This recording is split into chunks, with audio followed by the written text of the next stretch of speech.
Este, oeste. Las dos direcciones que señalan la frontera entre la vida y la muerte en la civilización egipcia.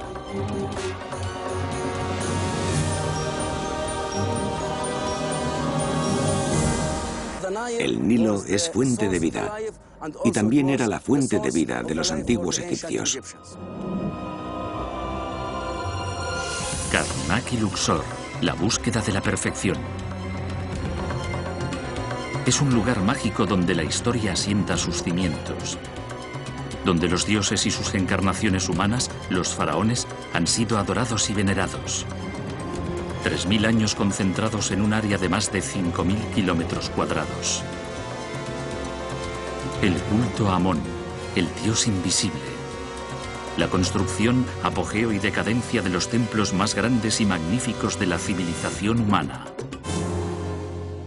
Karnak y Luxor. Vengan al lugar elegido, Ipet Sut, como llamaban los antiguos egipcios al templo de Karnak. Un largo curso de agua separaba a los vivos y los muertos. El Nilo, que fluye de sur a norte, convirtió al antiguo Egipto en el eje principal de la tierra. El curso del sol, de este a oeste, cruzaba esa línea y definía así el universo divino.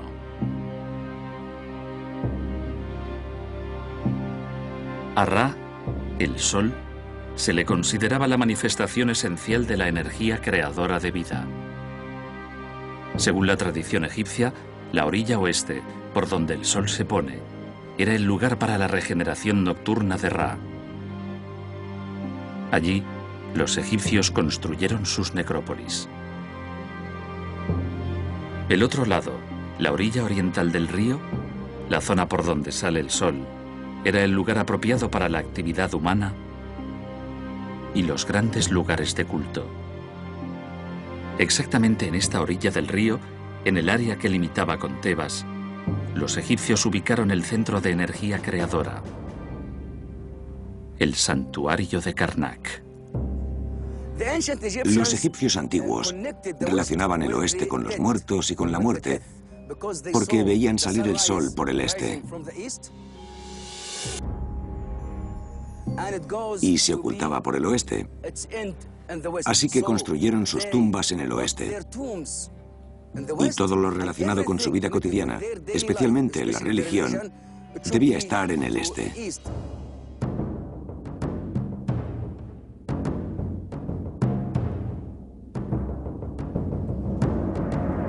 La ciudad de las 100 puertas. Así bautizó Homero a Tebas en la Ilíada, probablemente influido por la majestad de sus templos. Al-Karnak significa ciudad fortificada. El nombre actual del templo deriva del árabe arcaico. El complejo de Karnak, con sus imponentes torres y sus colosales muros, debía parecer una fortaleza a los ojos de los árabes y otros visitantes.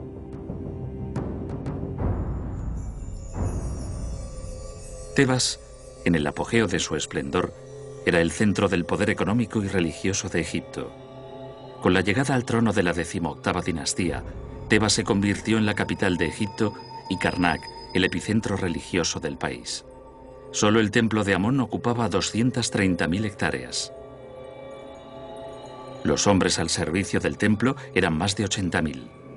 Era un mundo autosuficiente en el que durante siglos los sucesivos faraones quisieron dejar su impronta, añadiendo salas y monumentos. El templo de Karnak no es solo un solo templo, son varios templos construidos desde la época del Reino Medio. Incluso hay restos del antiguo reino, pero la construcción principal es de Sesostris I, faraón de la 12ª dinastía del Reino Medio de hace más de 3800 años. El templo de Karnak es uno de los más grandes construidos en Egipto. Ocupa más de 83 hectáreas y consta de varios templos. El principal estaba dedicado al dios Amón-Ra. El edificio que ven al fondo. Ese es el templo más importante, construido para el dios principal de Tebas. El templo de Karnak está dedicado a 3 divinidades: Amón-Ra, rey de todos los dioses, Mut, su esposa, y Khonsu, su hijo menor. Las 3 divinidades constituyen la tríada tebana.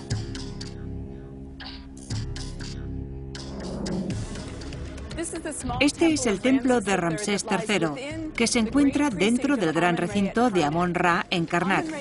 Amón-Ra era el más grande de los dioses egipcios del Nuevo Reino.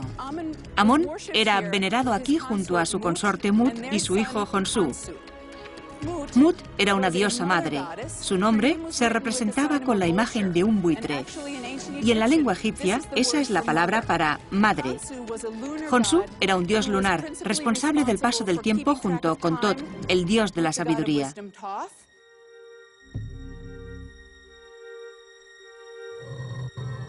El núcleo principal de Karnak es el templo de Amón. La estructura del templo está dividida en 2 partes. La primera sigue al eje este-oeste. Cada una de esas partes está dominada por unas altas torres que delimitan el acceso a patios y salas. La segunda parte de la estructura está alineada con el eje norte-sur. El templo continúa en esa dirección entre una serie de 4 torres, las llamadas Propileas del Sur, situadas en una avenida de esfinges que llega al límite del templo de Mut.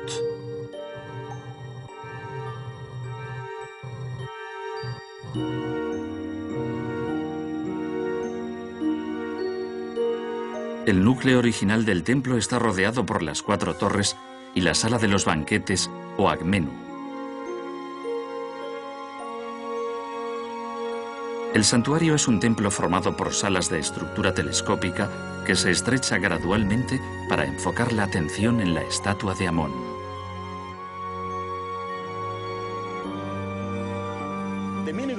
Todo el complejo es un templo dedicado al dios Amón. Los antiguos egipcios llamaban a este templo Per Amón, que en escritura jeroglífica significa tierra de Amón, y también Ipet Sut, que significa el lugar elegido. Este es el lugar elegido por el dios Amón. A ti, Amón, Señor del silencio, que oyes el grito del humilde. A ti imploro, porque estoy enfermo. Y una vez ya viniste a mí y me salvaste. Tú que devuelves el aliento a quien lo pierde, libérame de la desesperanza. Tú, Amón, Ra, señor de Tebas. La ascensión de Amón a su papel de líder divino del panteón egipcio coincide con la prosperidad de la ciudad de Tebas. Originalmente, Amón era un dios antiguo y poco conocido.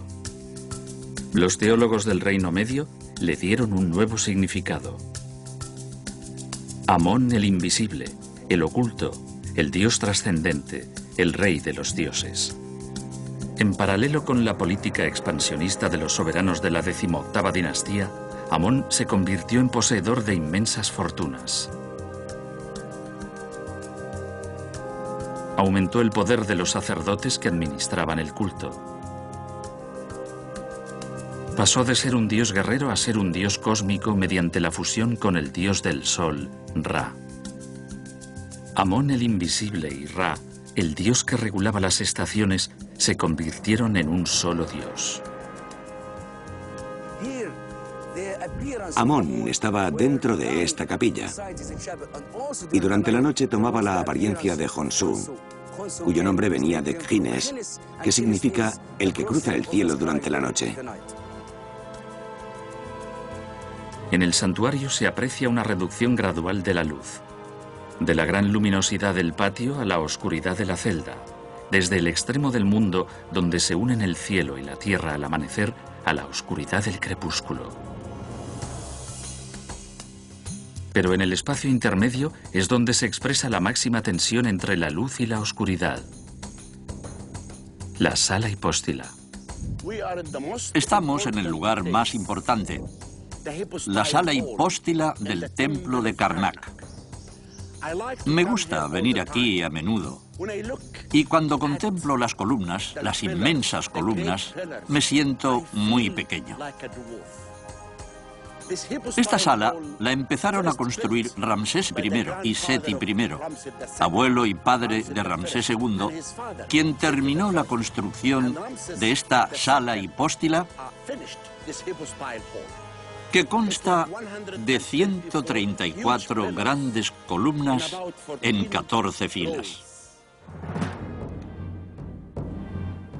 El gran atrio hipóstilo fue creado por voluntad de Amenhotep III.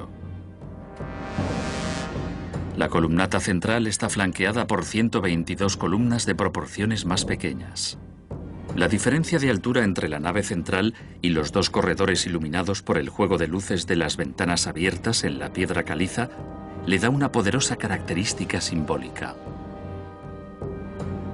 La luz divide en dos zonas los inmensos pilares y deja la parte inferior en la sombra, lo que los hace parecer más altos. La intención psicológica de este complejo era provocar cierto temor y respeto a la divinidad.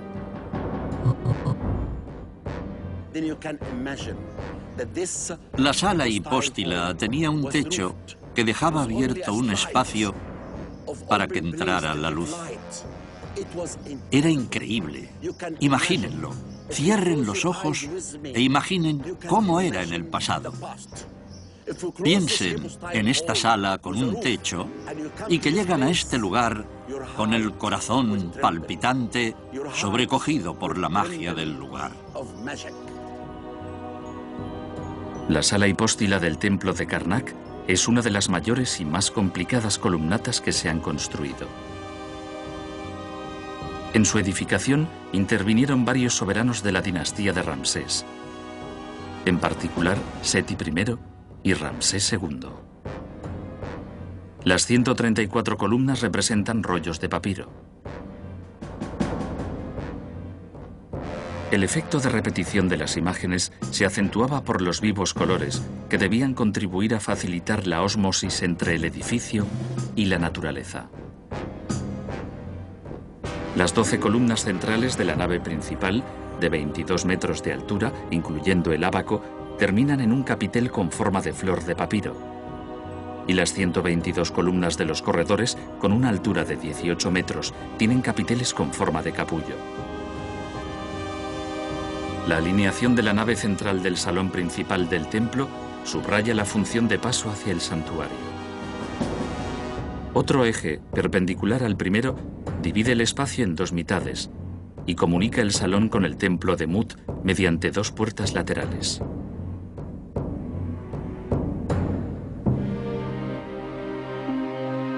Si el mundo era el caos, el templo era el centro donde se aseguraba el orden de las cosas. Para conseguirlo debía garantizarse protección al dios, alimentándolo, vistiéndolo, rezándole. Cuidando su imagen, los sacerdotes aseguran la continuidad del orden cósmico.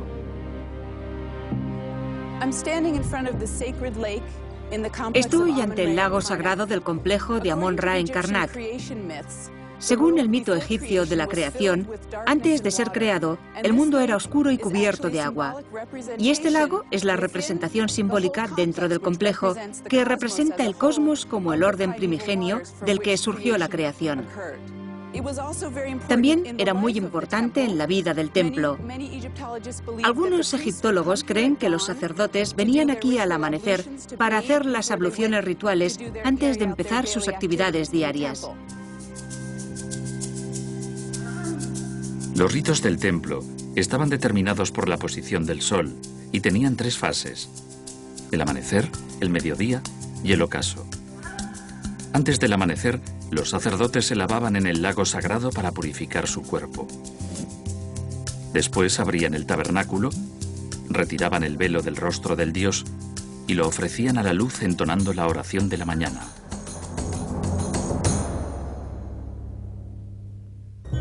La fusión entre el dios y la luz culminaba a mediodía. La estatua del dios se llevaba a una cámara sin techo de la parte superior del templo y allí recibía el abrazo regenerador del sol.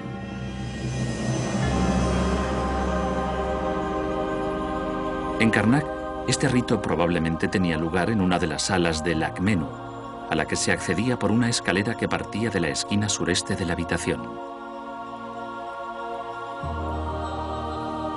Es un edificio distinto que hizo construir Thutmosis III. En el centro hay un salón con estructura de basílica de unos 40 metros.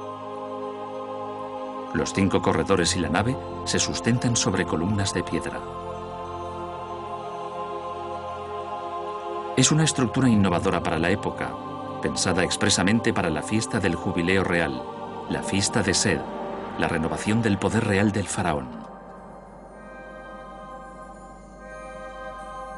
Es una zona para honrar a los reyes, lo que se demuestra por la lista de soberanos colocadas en la entrada y los adornos de las 2 capillas situadas al norte y la sala de la luz del sol.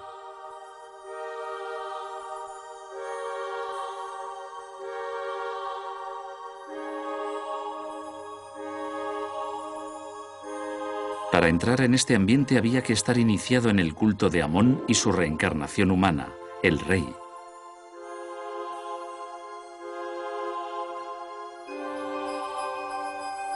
El mismo acceso al santuario, a través de un pasaje 85 centímetros más alto con respecto al nivel del suelo, añade una trascendencia misteriosa al culto. Al entrar en el santuario, se encuentra un complejo en el que destaca el llamado jardín botánico.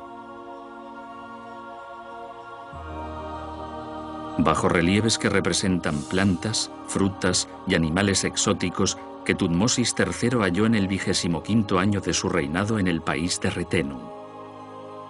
Las 4 columnas fasciculadas son a la vez la representación simbólica de los puntos cardinales, el mundo representado ante su demiurgo, Amón-Ra, cuya capilla secreta se ve entre las 2 columnas centrales.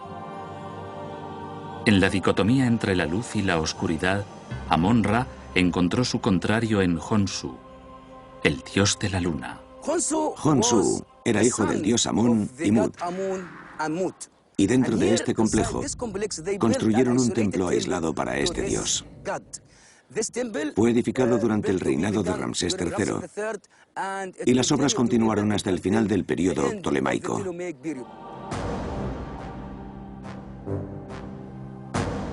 El santuario dedicado a Honsu fue construido por Amenhotep III, probablemente ampliando una capilla ya existente.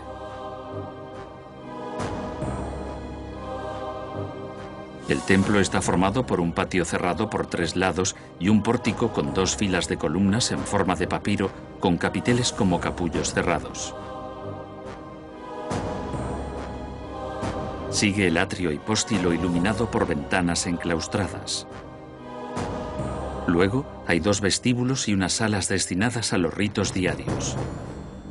Se llega al tejado por una escalera. Aquí, los sacerdotes observaban el cielo y las estrellas para señalar los días para los ritos del calendario litúrgico. Honsu era un dios lunar, la extensión de la luz fundamental. La noche es de la luna, los planetas y las estrellas.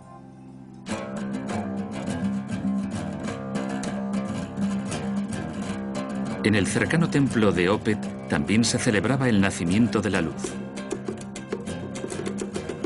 Opet, la Madre Divina, la diosa hipopótamo patrona de los partos, es la receptora de este edificio extraordinario construido con bloques de piedra que empezaron a edificar Thutmosis III y Amenhotep II y que terminó en la época de los Ptolomeos.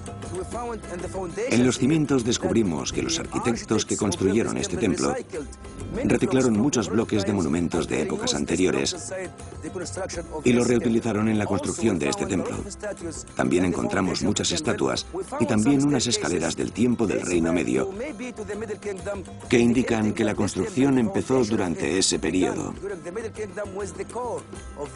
Durante la edificación del templo de Karnak y durante el periodo ptolemaico se hicieron mejoras y destruyeron lo que había antes, relieves e inscripciones únicos.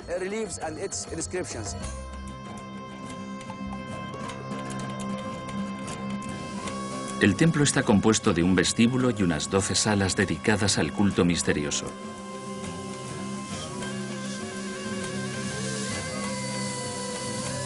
Un equipo de restauradores del Instituto de Estudios Franco-Egipcio trabaja en la restauración de los relieves de las paredes de los templos de Luxor y Karnak.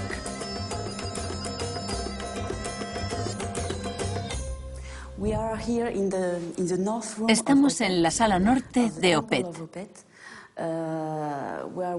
del templo de Opet, en el que estamos trabajando desde hace un par de años. Empezamos en esta sala porque tal vez es la más simbólica de todas ellas.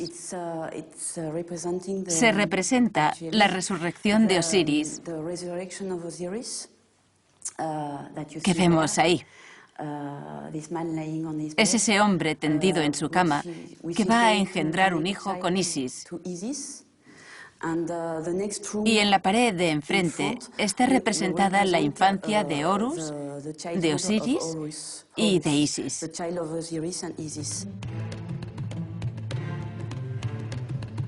En un año de trabajo, los restauradores han limpiado las pinturas de la sala norte del templo, han renovado la planta de las 5 cámaras principales y han reforzado las paredes de la torre principal.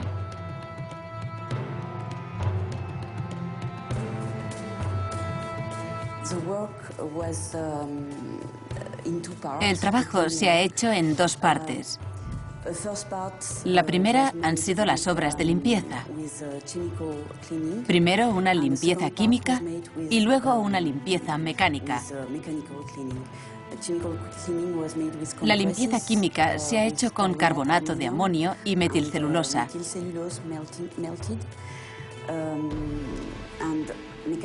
Y la mecánica con chorros de arena muy fina.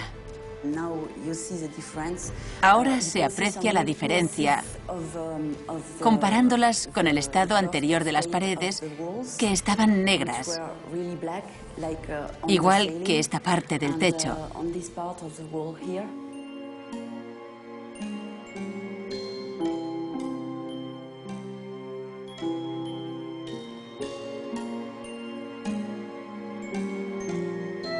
Los terrenos del templo de Karnak están atestados de edificios religiosos.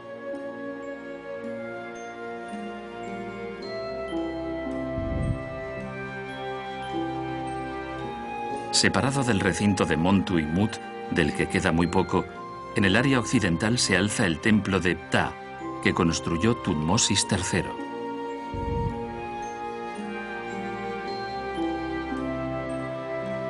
El santuario está dividido en 3 capillas decoradas con relieves del faraón.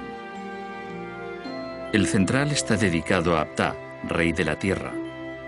El de la derecha a la diosa leona Sekhmet, esposa de Ptah. La última capilla era para la coronación del soberano. En la misma área hay un templo dedicado a Osiris, Hekayet, Señor de la Eternidad.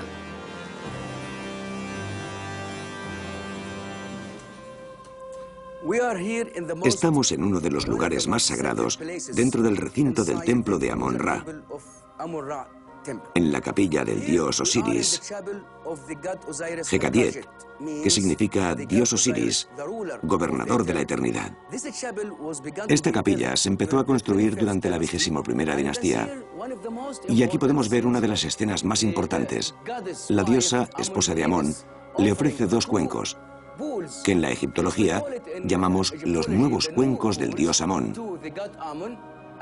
Y junto a esta hay otra escena del dios Amón con sus largos báculos. Debajo vemos a la reina ofreciendo los 2 cuencos al dios.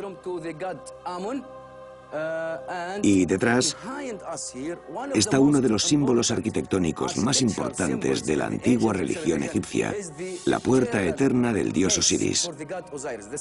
Aquí se ven las 7 puertas que los antiguos egipcios representaron en esta capilla. Entrar en el templo de Karnak es como volver atrás en el tiempo.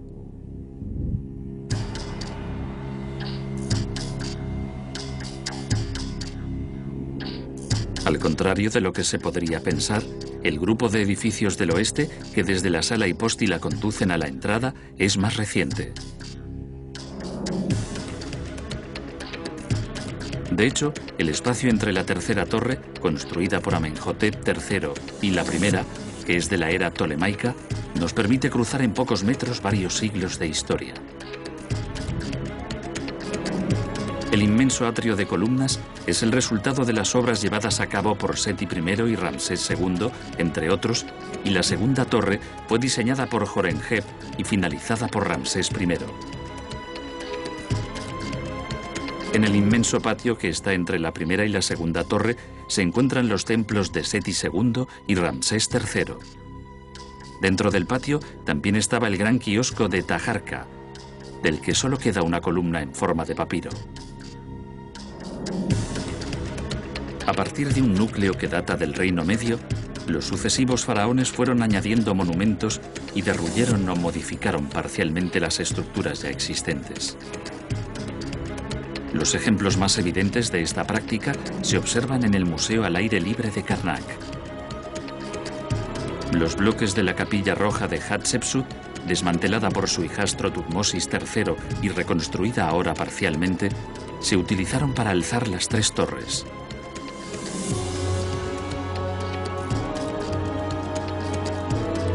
La capilla es famosa por su color rojo, atribuible al uso de bloques de cuarcita tallados en diferentes formas.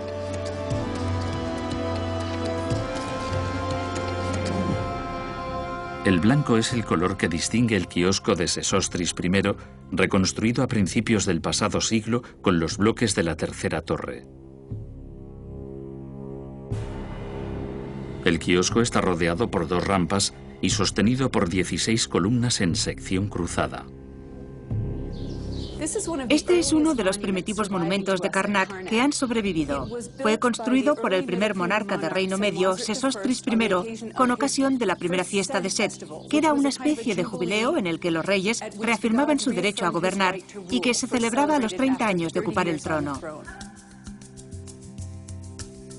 En el interior hay más de 60 escenas que hacen referencia a la fiesta del jubileo de Sesostris I y la imposición de la corona hecha por el dios.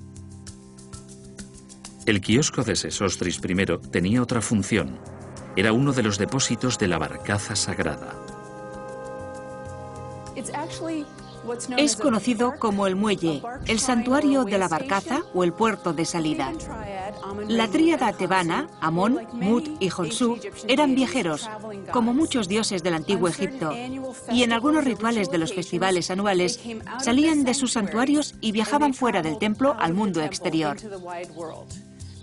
Utilizaban barcazas, grandes barcazas ceremoniales, en los que la imagen divina se situaba en un lugar oculto a las miradas cuando salía del templo. En Tebas, la barcaza procesional era llevada a hombros de los sacerdotes y albergaba la estatua sagrada de la tríada tebana, que se transportaba desde el templo de Karnak al cercano templo de Luxor en un viaje de gran trascendencia simbólica.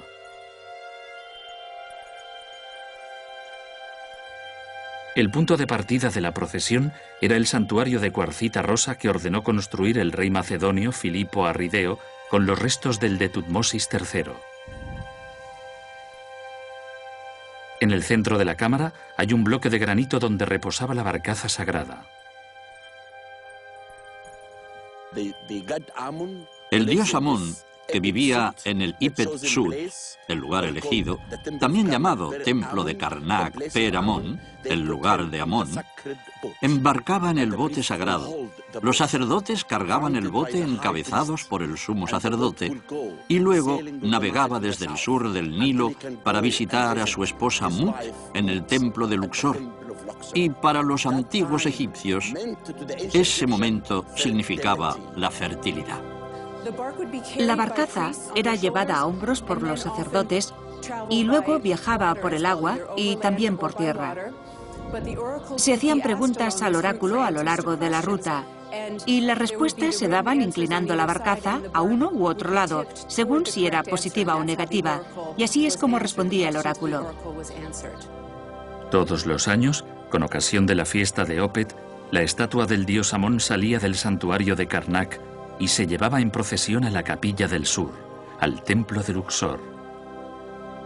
La misma procesión podía llevarse a cabo de dos maneras.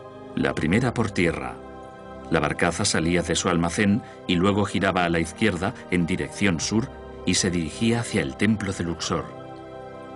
La segunda por el río. Aprovechando la crecida del Nilo, que en septiembre alcanza su nivel más alto, la barcaza hacía su entrada triunfal en el templo. Todas las procesiones iban al templo de Luxor, hacia el sur, y pasaban por esta avenida. Originalmente, a principios del Reino Nuevo, es posible que fuera un canal navegable para los barcos de los dioses.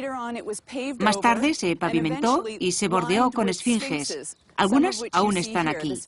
Cerca del templo de Luxor, las esfinges tenían formas diferentes, algunas tenían forma humana, y fueron construidas por Nectanebo I, un rey del último periodo. La procesión está representada en las paredes de la gran galería de Luxor.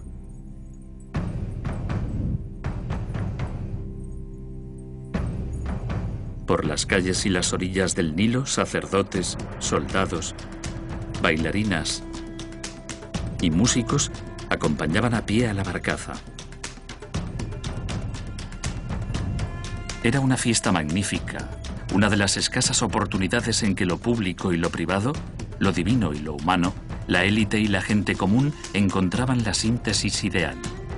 Antes de llegar a su destino final, las barcazas de la tríada tebana se detenían en lugares designados a ese propósito. Estoy dentro de uno de los 3 santuarios de las barcazas que se encontraban dentro del primer patio del templo de Luxor. Las imágenes de los dioses que podían trasladarse llegaban hasta aquí en una larga procesión desde Karnak al templo de Luxor. Este es el más occidental de los 3 santuarios, que están uno junto a otro. Y este era el de la barcaza divina de Mut. Aquí se ven unas imágenes de Mut recibiendo las ofrendas del rey. Es la imagen de Mut, que además, por su nombre, reconocemos por su imagen. Lleva el tocado de plumas de buitre que la identifica como diosa madre, y la corona doble del Egipto unido, como se ve en la escena. Y aquí, en esta otra pared, aparece el rey haciendo ofrendas a la diosa Mut.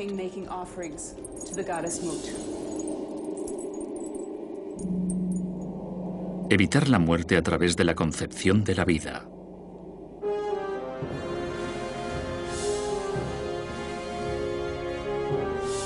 El lugar donde empezó la vida en Tebas es el templo de Luxor, la casa de las mujeres de Amón-Ra, donde visitaba cada año a su esposa Mut para unirse a ella. Amón-Ra adquiere la apariencia de Amón-Min, un hombre con el falo erecto adornado con el mismo casco de Amón y un látigo en la mano.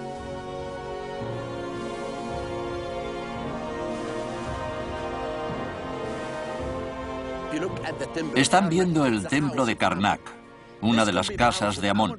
Es el hogar de Amón, pero también de su esposa Mut. Amón hace ese viaje todos los años y llega en su barco sagrado acompañado del sumo sacerdote, siguiendo el Nilo hasta aquí, que para los antiguos egipcios representaba la fertilidad.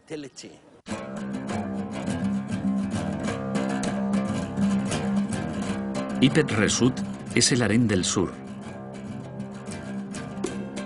Incluso las paredes de este templo cuentan la historia de quien las quiso, las modificó, las usurpó y las abandonó. El primer núcleo del santuario se remonta a la 12ª dinastía, pero el templo de Luxor adquirió su definitivo y característico aspecto durante el reinado de Amenhotep III y Ramsés II. La mayor parte de lo que vemos hoy es obra de un rey del nuevo reino, Amenhotep III, desde el Santo de los Santos, las cámaras de la parte posterior, hasta una serie de santuarios y otras dependencias en el patio del Sol y la columnata de la procesión. El gran patio delantero y los pilones de la fachada del templo fueron obra de Ramsés II, que cambió el eje de ese patio para que la procesión fuera directamente a Karnak. Había nacido el lugar de la fertilidad y la vida mediante rituales públicos como la fiesta de Opet, pero también en privado ante las personas que tomaban parte en el evento, lejos de miradas indiscretas, como en uno de los lugares más significativos de todo el complejo, la sala del nacimiento. En esta área, ubicada al final del templo, se celebraba el divino nacimiento del rey y la boda sagrada que unía a Amón con la reina y daba a Egipto su guía celestial, el faraón. Estoy en la habitación del templo de Luxor, donde nació Amenhotep III. En la teología real egipcia era un concepto importante el hecho de que el rey fuera hijo del dios Amón-Ra. La forma venerada aquí era la forma de Amón, quien engendraba al nuevo rey. Las escenas de la pared occidental de esta habitación cuentan la historia en una serie de viñetas que van de un lado a otro de la pared y de arriba a abajo. La historia empieza en esta esquina, donde Amón-Ra escoge a la mujer que gestará a su próximo hijo. Aquí tenemos el dios Amón. Y esta es la reina Mut.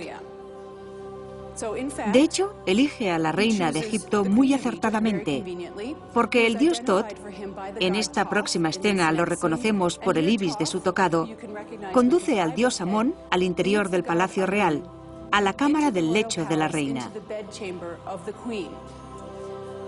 Amón despierta a la reina con su embriagador aroma y luego la acoge en su abrazo divino. Aquí está la reina y Amón sentado en la cama. En la próxima escena, Amón dice al dios Num, el dios alfarero, que modele al nuevo rey. Y lo vemos aquí, en esta viñeta. Modela al rey y al doble del rey, Suká, que es la fuerza de la vida. Y aquí ayuda a Thor. Y la escena continúa en la siguiente viñeta. Tot anuncia a la reina que está embarazada. Y luego, en compañía de varios dioses, da a luz a un niño aceptado por Amón. Su esposa Mut y su hijo Honsu, como nuevo rey, y en la parte superior de la viñeta vemos la escena de la purificación, donde otros dioses dan la bienvenida al rey.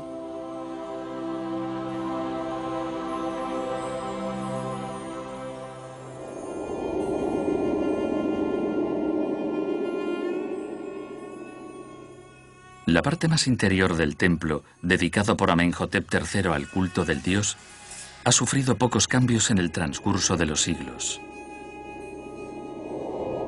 Los más importantes los hizo Alejandro Magno, que quería insertar una nave en el santuario de la Barcaza, eliminando las 4 columnas, y abrir un pasaje para conectarlo al santuario de la estatua. Este templo siguió siendo importante durante todo el periodo faraónico, y en la era grecorromana, cuando Alejandro Magno gobernaba Egipto y dirigía el culto de los dioses y se convirtió en un auténtico faraón, construyó el santuario de la Barcaza, que está a la derecha. Y como pueden ver, en los muros está él, representado con la iconografía tradicional, igual que otros faraones que adoraban al mismo dios y que fueron venerados aquí durante miles de años.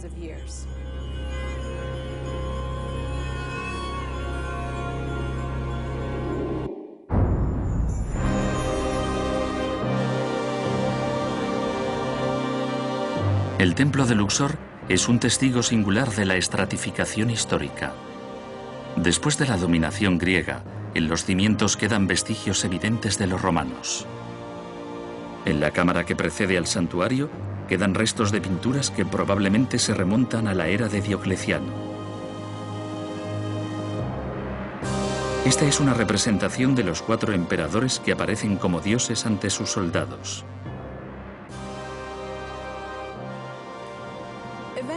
El culto a Amón-Ra llegó a su fin, pero la vida religiosa del templo de Luxor estaba muy lejos de terminar.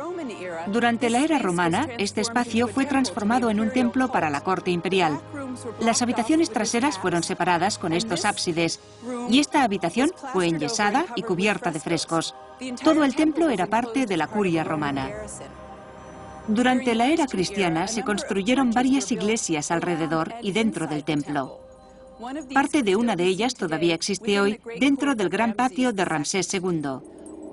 Encima de esa iglesia, en el siglo XIII después de Cristo, se edificó la mezquita de Abu al-Hagag. Tebas, ejemplo para todas las ciudades. El agua y la tierra estaban en ti al principio. La arena rodeaba los campos. pero ocupó su lugar en una alta posición. Y luego existió la tierra.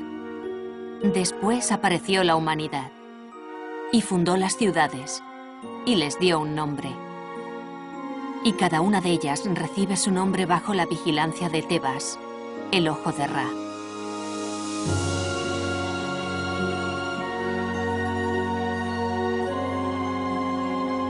Todas las ciudades están bajo su sombra y son magníficas a imagen de Tebas.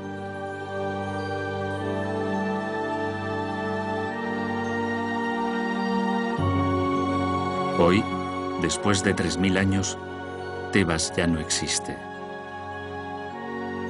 Al este del Nilo, en la que una vez fue considerada la ciudad de los vivos, quedan los restos de los templos de Karnak y Luxor. Los egipcios los construyeron para usarlos como centros religiosos. Después otros pueblos les dieron otro sentido y otro uso. O los abandonaron a su suerte. Durante el siglo pasado se emprendió una larga fase de restauración para devolver a estos lugares su antiguo esplendor.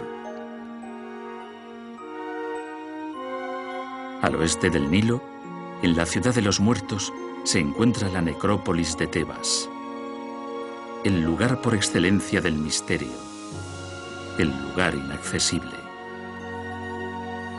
Aunque los templos fueron públicos en cierto modo, las tumbas debían ser privadas. Hoy los vivos y los muertos tienen un destino común. Oleadas de turistas llegan todos los años a visitar los templos y las necrópolis.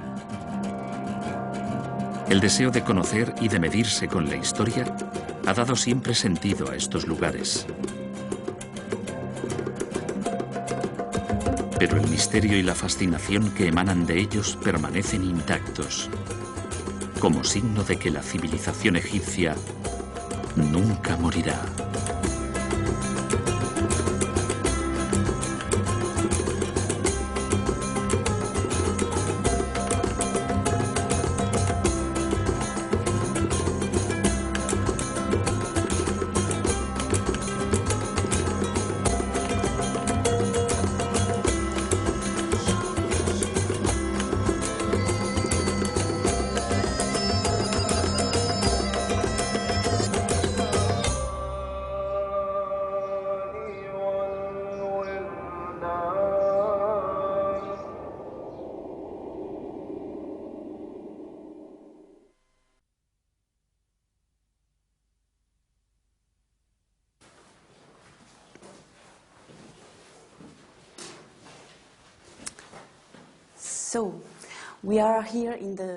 Estamos en la sala norte de Opet, del templo de Opet,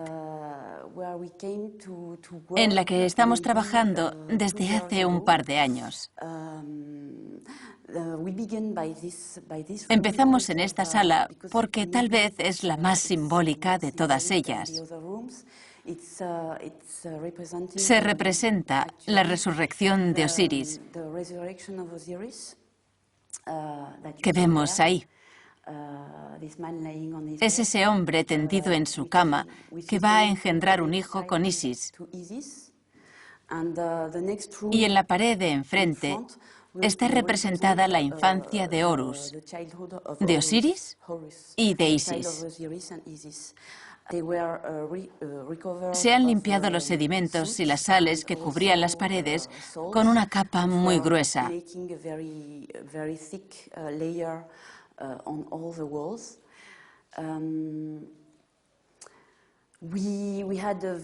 Hemos hecho un buen trabajo de limpieza y las hemos restaurado un poco, aunque no del todo.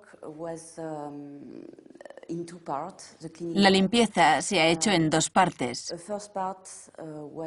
La primera han sido las obras de limpieza. Primero una limpieza química y luego una limpieza mecánica. La limpieza química se ha hecho con una mezcla de carbonato de amonio y metilcelulosa. y la mecánica con chorros de arena muy fina. Ahora se aprecia la diferencia comparándolas con el estado anterior de las paredes, que estaban negras, igual que esta parte del techo.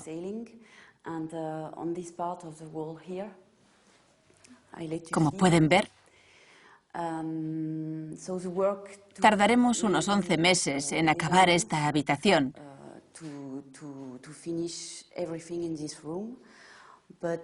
Pero en realidad no solo trabajamos en esta. Además, estamos trabajando con los talladores que están haciendo otras restauraciones. Y es difícil hacerlo conjuntamente. Eso es todo.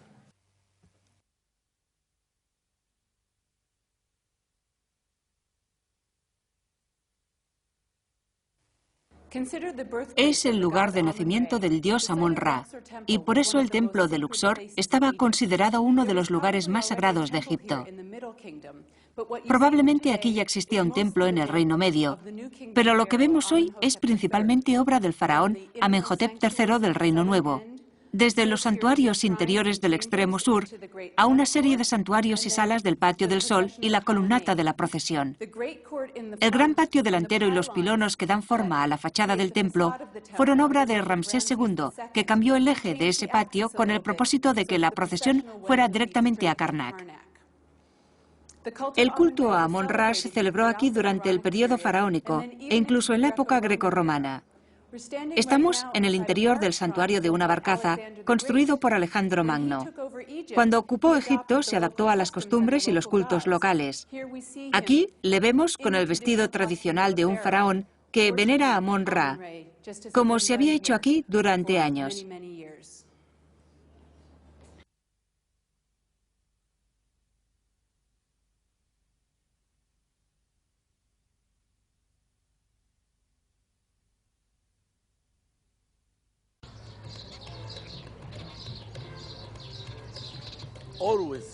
En Egipto se hacen importantes descubrimientos. Siempre digo que lo que hemos descubierto hasta ahora es el 30% de los monumentos egipcios y que todavía hay enterrado bajo el suelo un 70%. ¿Cómo se descubrió lo que vemos ahora? Fue posible gracias al programa para el templo de Karnak. Cuando se emprende una obra, a veces hay que derribar casas, tiendas, estacionamientos, pero gracias a eso se descubren edificios muy importantes debajo de esas casas. En esta zona se habían construido tiendas. Cuando se inició el programa, trasladamos esos negocios y empezamos las excavaciones.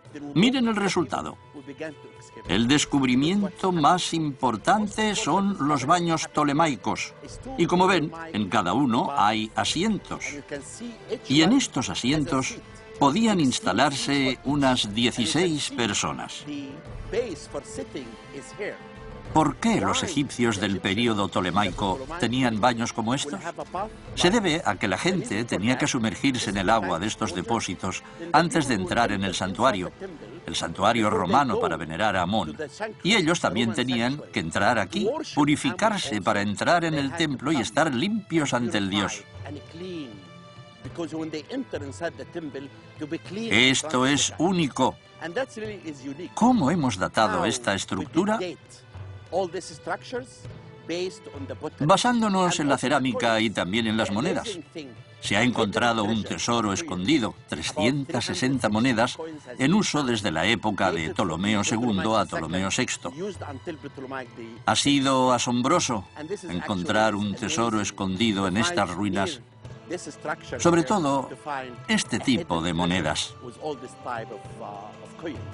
Siempre habíamos creído que frente al templo de Karnak había un canal conectado con un puerto del Nilo, pero la excavación ha demostrado que no era así, sino que aquí había un muro de contención de 260 metros de longitud que iba de un lado al otro. Tal vez este lado se empezó en el período ramésida y el otro durante las dinastías XXI y XXII, porque se ha encontrado el nombre de un rey llamado Taharka y 2 ramas descendientes. Y posiblemente ese muro se construyó para proteger el templo durante las inundaciones. Tal vez el agua del Nilo llegaba hasta el templo y lo inundaba. Y los egipcios del último período, tal vez en el período ramésida, construyeron un gran muro que iba hasta el lado sur de unos 260 metros de largo. Esto ocurre siempre cuando apartas la arena y excavas. Haces descubrimientos asombrosos, y este es el más reciente, realizado por una expedición egipcia delante del templo de Karnak.